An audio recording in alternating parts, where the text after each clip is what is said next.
Welcome. Welcome to my channel. Subscribe now and press the bell icon. Never miss an update. All of education channel में आप सभी का फिर से स्वागत है। आज हम बात करेंगे इस वीडियो में स्ट्रेंथ ऑफ मटेरियल, जो कि हमारा सब्जेक्ट है और हमारा टॉपिक रहेगा स्ट्रेस एंड स्ट्रेन। तो हम वीडियो को स्टार्ट करते हैं। वीडियो से स्टार्ट करने से पहले यदि आपने मेरे चैनल को सब्सक्राइब नहीं किया है तो सब्सक्राइब करें और बेल आइकन को प्रेस करें। यदि आपको वीडियो पसंद आए तो वीडियो को लाइक करें। सबसे पहले हम बात करेंगे स्ट्रेस के बारे में। स्ट्रेस की डेफिनेशन क्या होती है? जब किसी मटेरियल पर एक्सटर्नल लोड लगाया जा रहा हो तो इस मटेरियल में प्रति इकाई क्षेत्रफल पर उत्पन्न होने वाला रेजिस्टेंस फोर्स स्ट्रेस कहलाता है। ये हमने इसकी डेफिनेशन देख चुके हैं। हमारी डेफिनेशन में आया रेजिस्टेंस फोर्स। रेजिस्टेंस फोर्स होता क्या है, तो हम इस पे देखते हैं रेजिस्टेंस फोर्स होता क्या है। मान लो ये कोई मटेरियल की बनी हुई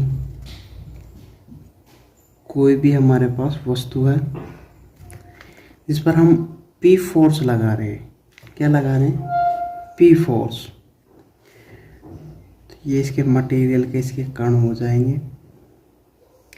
तो ये हम P फोर्स लगा रहे हैं इधर और इधर, तो एक्सटर्नल लोड के कारण इसमें खिंचाव होगा। पहले हम देखते हैं रेजिस्टेंस फोर्स क्या है। रेजिस्टेंस फोर्स मानी होता है आंतरिक बल। आंतरिक बल यानी इंटरनल फोर्स। आंतरिक बल इंटरनल फोर्स होता है। तो जो हम ये लोड लगा रहे हैं, एक्सटर्नल लोड लगा रहे हैं, तो एक्सटर्नल लोड के कारण कोई भी इलास्टिक मटेरियल रहेगा हमारा, वो खींचेगा। तो वो कब तक खींचता है? जब तक उसके अंदर जो उसको बैलेंस करने के लिए जो मटेरियल के अंदर जो फोर्स लग रहा है ना, इंटरनल फोर्स, उसको ही हम रेजिस्टेंस फोर्स कहते हैं। तो वो प्रति इकाई क्षेत्रफल पर P/A प्रति इकाई क्षेत्रफल पर यदि उसका क्षेत्रफल 1 मान ले तो उस पर जितना लोड लगता है उसको हम बोलते हैं स्ट्रेस। तो इसका फॉर्मूला हो जाएगा हमारे पास P/A। स्ट्रेस का फॉर्मूला क्या हो जाएगा? P/A। तो P हमारा क्या हो जाएगा? फोर्स। A अपना क्या हो जाएगा? एरिया।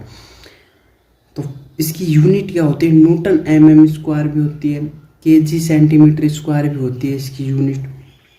न्यूटन mm² भी इसकी यूनिट होती है। इसकी वीमा होती है हमारे पास m1 L-1 T-2। ये इसकी वीमा होती है।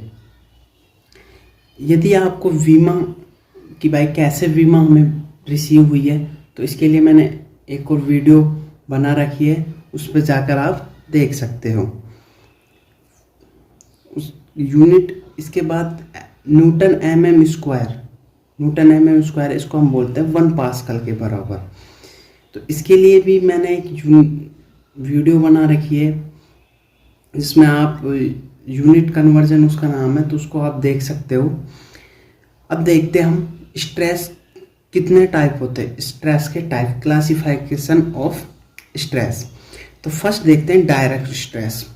डायरेक्ट स्ट्रेस क्या होता है? जो डायरेक्ट स्ट्रेस होता है, जो हमारे मटेरियल पर मशीन या किसी भी चीज़ के द्वारा उस पर डायरेक्ट फोर्स लगाया जाता है, तो उसे बोलते हैं डायरेक्ट स्ट्रेस। डायरेक्ट स्ट्रेस के 2 टाइप्स होते हैं।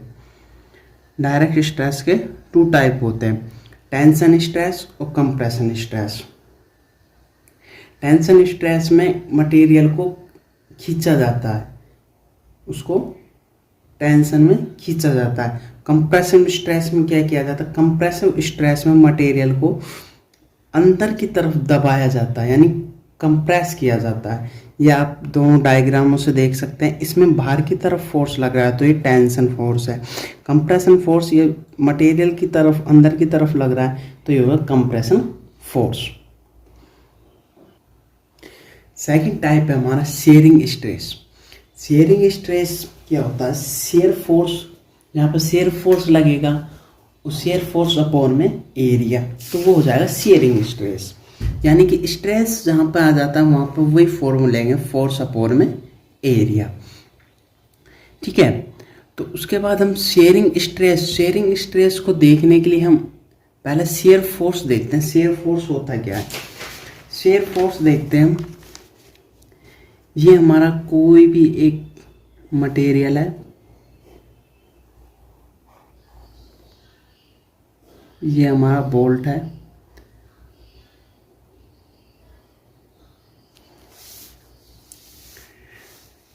इसके बाद यदि इस पर टेंशन फोर्स लगाया जाए तो टेंशन फोर्स लगाने पर इतना टेंशन फोर्स लगाया जाए कि यह बोल्ट है ये यहाँ से टूट के फिसल जाए, तो ये फिसलेगा। क्या होगा? फिसलेगा।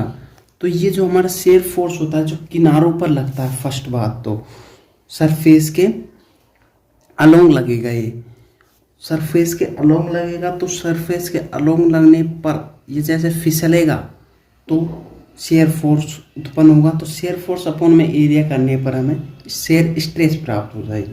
तो यही हमारी डेफिनेशन है। किनारों से देखो, आप जैसे डायग्राम में देख सकते हैं, यहाँ से ये हमारा पास डायग्राम था जो हमने फोर्स लगाया पी फोर्स, तो ये फिसल का जो किनारों पर जो यहाँ पे स्ट्रेस पैदा हुई है तो उसको बोलते हैं हम शेयर फोर्स बोलेंगे इसको, और यहाँ से जो स्ट्रेस पैदा हुई है उसको बोलेंगे शेयर स्ट्रेस। बेयरिंग क्या होगा? Stress between contact area of any two bodies is known as bearing stress. किसी भी दो बॉडी का जो कॉन्टैक्ट एरिया रहेगा वहाँ पर हमारा बेयरिंग स्ट्रेस उत्पन्न होगी। यानी जैसे आप डायग्राम में देख सकते हैं, एक और दो बॉडी है जिनके बीच में ये कांटेक्ट हो रहा है, तो यहाँ पर हमारा बेयरिंग स्ट्रेस उत्पन्न होगी। इस पर अलग अलग फोर्स लगाया जाएगा तो यहाँ पर बेयरिंग स्ट्रेस उत्पन्न होगी। बेंडिंग स्ट्रेस हम देख सकते हैं, ये हमारी कोई बीम मान के चलते हैं, ये दो कॉलम है, ये बीम है, तो इस पर जैसे भी लोड लगाया जाएगा, मान लो इस पर ऐसे लोड लगाया जाएगा तो इसमें बेयरिंग स्ट्रेस कैसे उत्पन्न होगा? इसमें बेयरिंग ऐसे होगा, ये बेयरिंग। तो बेयरिंग स्ट्रेस यानी बेयरिंग फोर्स के कारण जो स्ट्रेस उत्पन्न होगी प्रति इकाई क्षेत्रफल पर, तो उसको बोलते हैं हम बेंडिंग स्ट्रेस। टॉर्जन स्ट्रेस क्या होती है? टॉर्जन स्ट्रेस एक, जैसे हम रस्सी में बढ़ देते हैं ना, रस्सी को मोड़ते हैं, तो उसको ही टॉर्जन स्ट्रेस बोलते हैं। किसी भी मटेरियल को मोड़ना, जैसे कि ये हमारे पास कोई भी मटेरियल है,